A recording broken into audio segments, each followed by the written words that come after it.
Macmillan Education presenta Únicos, el podcast sobre la inclusión donde ofrecemos a la comunidad educativa claves para mejorar de forma práctica la inclusión dentro de sus aulas.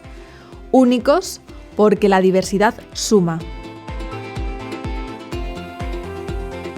Hola, soy Pilar Almendral y les doy la bienvenida a este nuevo episodio del podcast de Macmillan Education. Este lugar de encuentro creado, ya lo saben, para avanzar. Buscamos soluciones a algunos de los retos a los que se enfrentan a diario nuestros maestros y nuestras docentes. Y hoy nos centramos en la atención que necesitan los alumnos inmigrantes. ¿Son las aulas españolas un lugar para el encuentro y el intercambio de ideas? Pues esa pregunta se la voy a lanzar ahora mismo a nuestra invitada, Victoria Hers. Vicky es profesora, hoy nos acompaña para intentar arrojar un poco de luz en algo que puede ser complicado para muchos profesores. Vicky, ¿qué tal? Encantada de que nos acompañes hoy. Hola, gracias, encantada de estar aquí. Voy a, si me permites un poquito, a hacer unas pinceladas de tu currículum para que antes de entrar en materia veamos que si nos das algún consejo sabes precisamente por lo que nos lo estás dando. Vicky se licenció en Filología Árabe, tiene un máster en Enseñanza de Español, ha trabajado en la Universidad de Damasco, ha colaborado con el Instituto Cervantes y lleva años trabajando con Asilim, ayudando a decenas de inmigrantes y de refugiados. ¡Wow! Vaya currículum. Bueno. Sobre todo porque yo creo que hoy va a ser muy interesante esta charla, Vicky, porque vamos a poder aportar debate, ideas y tu experiencia, y eso es algo maravilloso. Así que vamos a ello. Decía en mi introducción, ¿son las aulas un lugar para el encuentro y el intercambio de ideas? ¿Tú qué piensas desde tu perspectiva? Bueno, no puedo decirlo, no puedo asegurarlo, pero lo que está claro es que no hay ninguna razón para que no lo sean. Cualquier aula debe ser un lugar para el encuentro y para el intercambio de ideas. Vamos a ponernos en situación. Yo soy una profe, me están comunicando mi clase para este curso y me entero de que tengo 4 alumnos que no dominan al completo el castellano. Me están entrando unos sudores fríos, lo estoy empezando a pasar fatal. No sé cómo enfrentarme a ello. Bueno, lo primero, si ya te estás poniendo enferma por eso, es muy buena señal. Eso quiere decir que te preocupa y que te vas a querer esforzar en ponerle solución. Pensé que me ibas a echar la bronca, me ibas a decir, Pilar, mal empezamos, ¿no? Aquí no hay que tener miedo para saber solucionar las cosas, ¿no? ¿Y cómo vamos a empezar a atajar ese miedo?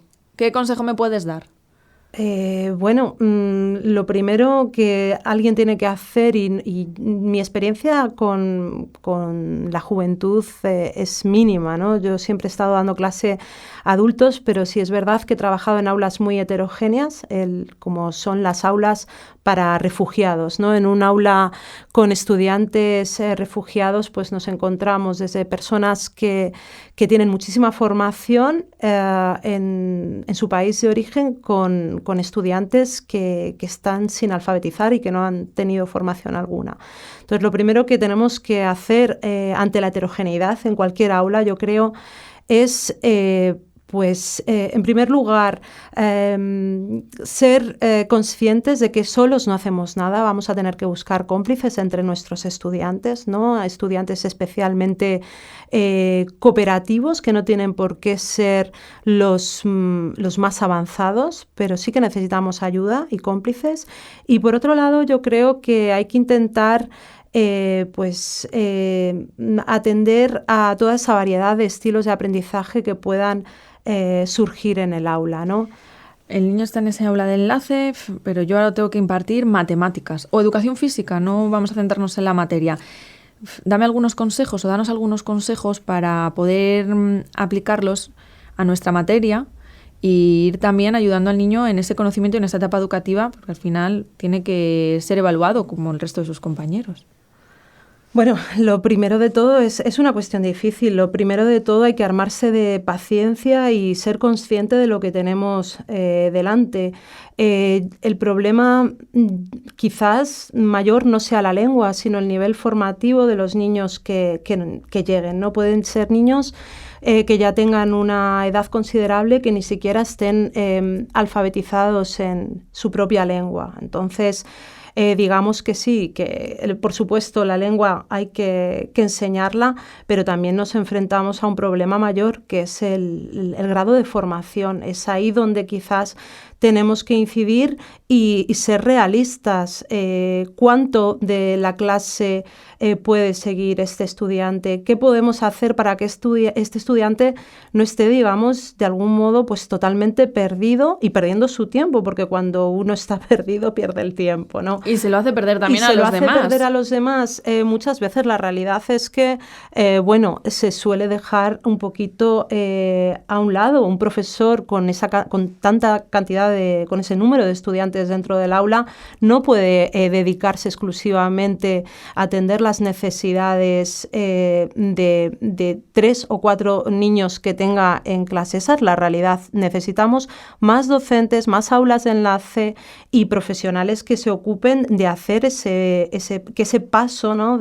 No sea tan abrupto, que la persona, el estudiante, cuando entre ya en su aula de referencia, ya tenga lo primero un nivel de español adecuado y haya tenido, pues eso, se le hayan introducido contenidos curriculares de manera paulatina, pero también atendiendo a la realidad, ¿no? Siendo realistas.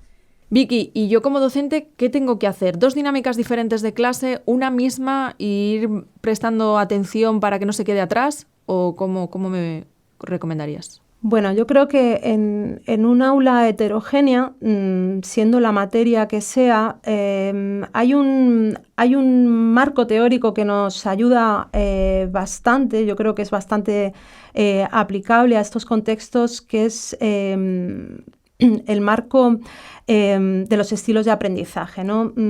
Se supone, ¿no?, según dice un pedagogo neozelandés que se llama Neil Fleming, que cada persona aprende atendiendo, o sea, de manera innata. Nosotros estamos más predispuestos a aprender usando un determinado estilo de aprendizaje. Algunos somos más auditivos, algunos somos más visuales y algunos otros pues somos más kinésicos. Entonces,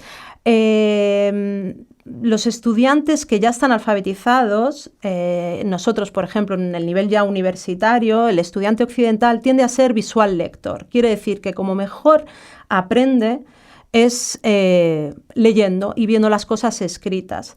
Quizás él, cuando nació, él o ella, fueron auditivos, ¿no? Pero nuestro sistema educativo nos va metiendo por esa vereda de aprender de una manera escrita, viendo las palabras escritas. ¿Qué ocurre? Entonces, sí, el repite conmigo, lo apartamos un poquito.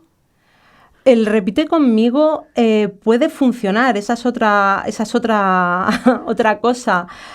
Nosotros no debemos apartar nada que funcione, debemos ir viendo. Y lo que sí que tenemos que tener en cuenta es que no todos tenemos el mismo estilo de aprendizaje en cuanto a visual, auditivo, visual lector, etcétera, y no todos tenemos la misma tradición educativa. Quiere decir, hay culturas más orales en las que la memorización es una herramienta de estudio y las personas vienen muy entrenadas y tienen una capacidad, la gente también analfabeta, tiene una capacidad de memorización que no tenemos ya nosotros, alfabetizados, visuales lectores. ¿Por qué vamos a desaprovechar la memoria? ¿Por qué no vamos a mandar memorizar poemas? ¿Por qué no lo hacemos ya? ¿Vale? ¿O por qué dejamos de hacerlo a una determinada edad?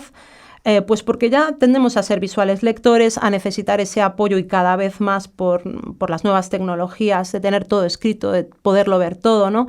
Pero lo que postula este marco metodológico es que todos los contenidos sean tratados atendiendo a esos estilos de aprendizaje. Quiere decir que yo elabore materiales para que el estudiante pueda aprenderlos de manera visual lectora, de manera auditiva y también kinésica, con movimiento, con tarjetas, con cosas que se toquen, ¿no? Entonces, en teoría, si nosotros respetamos todos esos estilos de aprendizaje, esa aula heterogénea en cuanto a formación, sobre todo, que es la principal brecha, la principal dificultad, no tanto que no sepan español, sino el grado de formación que tengan los estudiantes que llegan, pues se verá de alguna manera minimizada.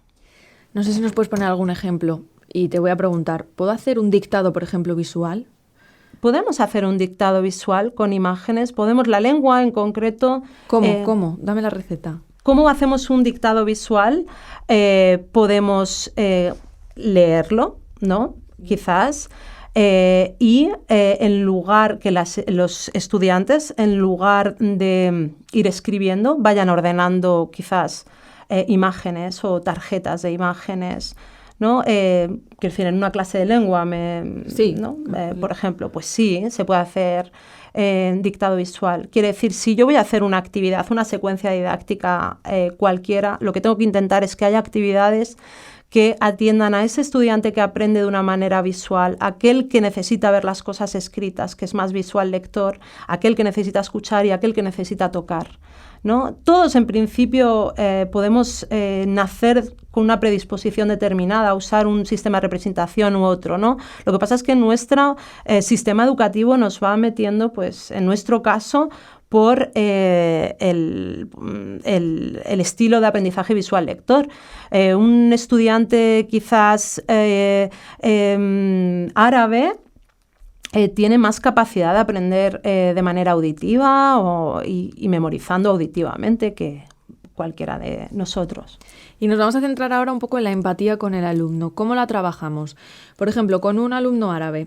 Claro, para mí es imposible ponerme a estudiar ahora árabe, pero quizás si aprendo algo de su cultura o unas palabras o algo, se puede abrir un poco a mí, porque a veces también nos podemos encontrar con el caso de que por mucha ayuda que yo quiera prestar y por muchos métodos que quiera poner en marcha, igual me encuentro con cierta, no rechazo, pero sí con un niño más cerrado que por no dominar mi lengua no se va a abrir y no se va a involucrar en clase tanto como a mí me gustaría para que todos esos métodos que he preparado sean efectivos, para que tú nos lo expliques. No sé si es un buen camino o no. Sí, claro, es muy fácil, no hace falta aprender árabe, pero ¿por qué no preguntar cómo se dice algo en árabe, ¿no? Y esto cómo se dice en árabe, intentar pronunciarlo, intentar decirlo, intentar memorizarlo. Además, también a veces es un ejercicio de humildad cuando intentamos aprender una palabra, aunque sea una, en un idioma muy alejado, veremos que se va, la olvidamos rápidamente, ¿no? Entonces, yo creo que más que la lengua en sí, que también el aprender no nos cuesta nada,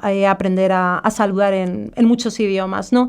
Pero también es, pues, un poquito unos conocimientos básicos de la geografía, la historia de los países, de las personas con las que estamos tratando, ¿no? Sean niños, sean adultos, ¿no? Siempre...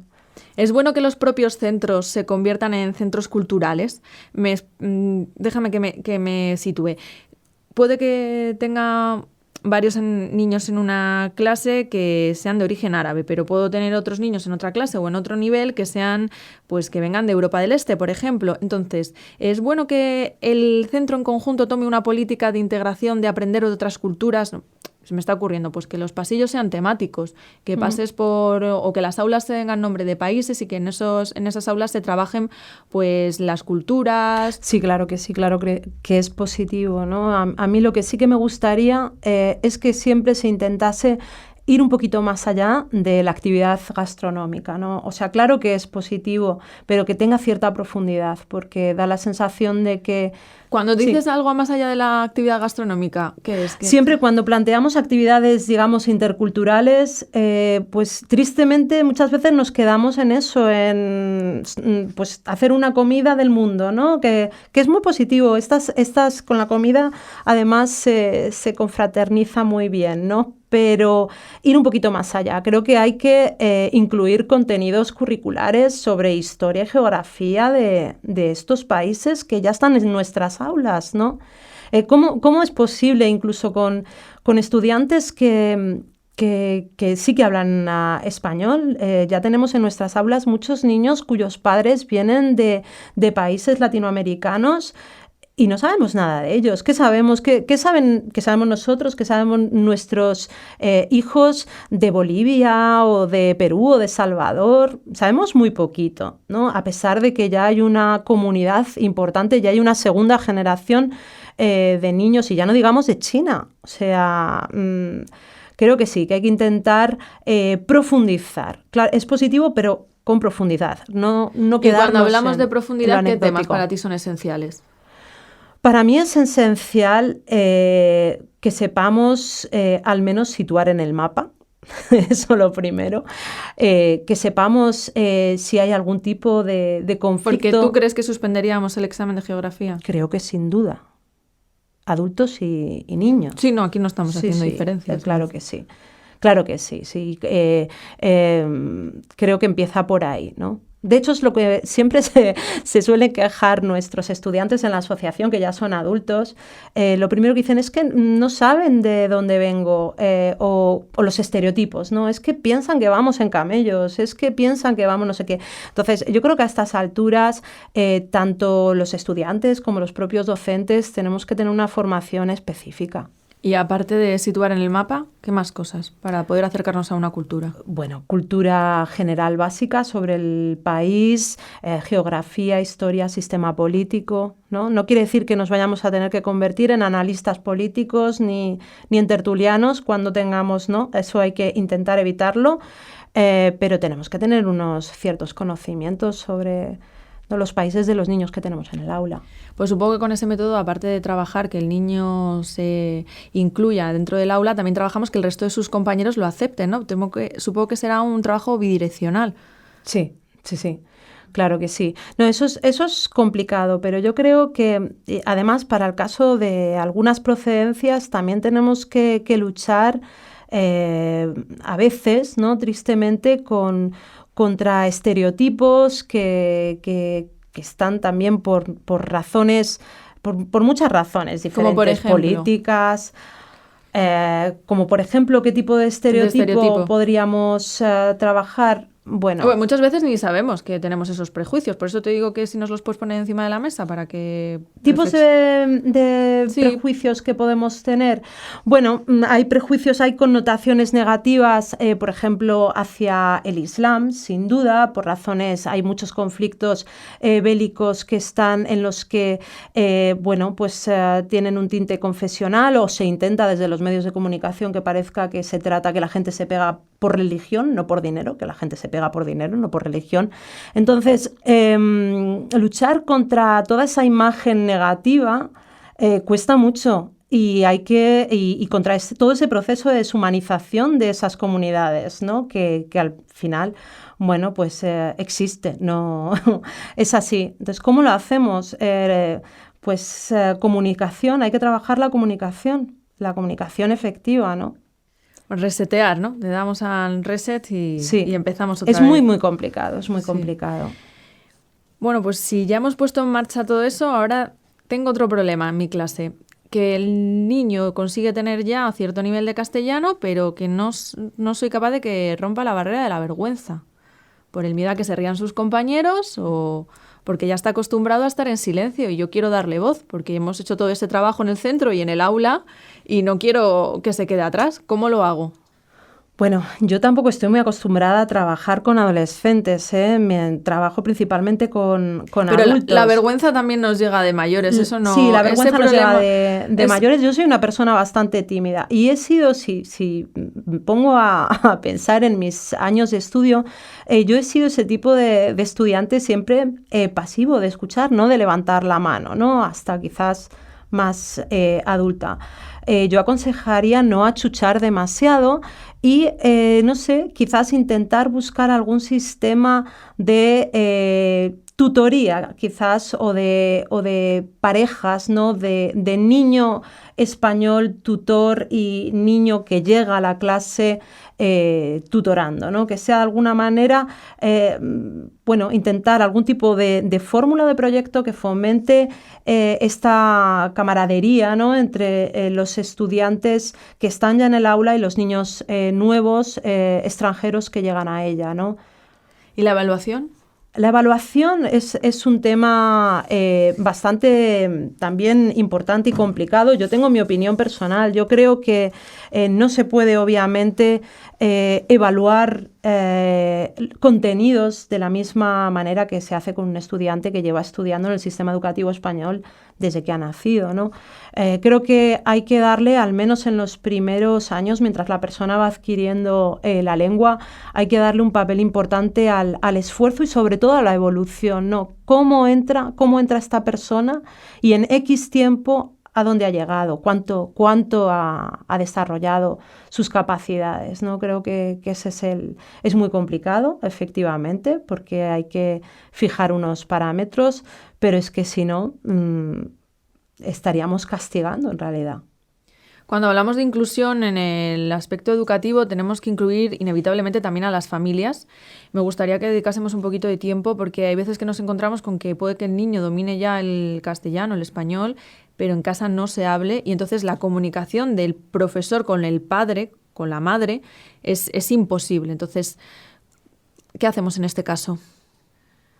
Es lo de siempre. Lo primero es la lengua, ¿no? Tiene que haber lugares donde esos padres puedan estudiar, ¿vale? Puedan estudiar español, como lo hacen en nuestra asociación. Nuestra asociación ha tenido algún programa específico para madres, sobre todo para madres y padres, que intentase, pues eso, trabajar la lengua, pero también la lengua de comunicación en el ámbito sanitario, en las escuelas, ¿no? ¿Te das cuenta? Lo digo esto, sí. Vicky, porque un simple mensaje como que mañana tenga que traer todo el mundo una camiseta blanca, exacto, sí. puede que no sea efectivo. Sí, no es efectivo, salvo, y sobre todo, mucho menos porque ahora están las herramientas tecnológicas, han servido estas plataformas de comunicación con los padres y madres, han aumentado esa brecha comunicativa, ¿no? ¿Cuándo funciona? ¿Cuándo ese niño lleva la camiseta blanca al cole? Muchas veces cuando la maestra se ocupa de agarrar a esa mamá o a ese papá cuando vienen a buscar al niño y decirle, mañana camiseta blanca.